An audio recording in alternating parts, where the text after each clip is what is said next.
human hand is an incredible machine, if you will, and robotics has not been able to build something like this until now.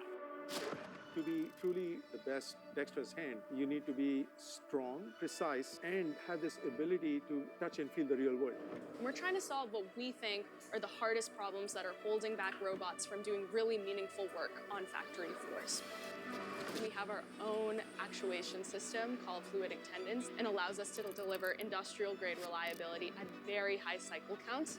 You can deploy our solution with confidence that it can last for not hundreds of thousands of cycles, but millions of cycles. In order to accomplish the tasks, you needed something that was more tactile in nature, not just pure vision-based. You have to create sensor technology that enables very similar function as humans. We have the best tactile sensor in the world, which allow these robotic hands to touch and feel the real world.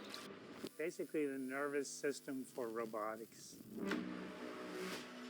We developed our own special technology for skill capture. It's the first time that a human can show a robot what to do. By donning the gloves, recording the actions, and collect that tactile data to help robots understand how they can intelligently use tactile feedback. Tacta Systems is building dexterous intelligence for robotics that will allow us to reimagine manufacturing. It's a holy grail of robotics.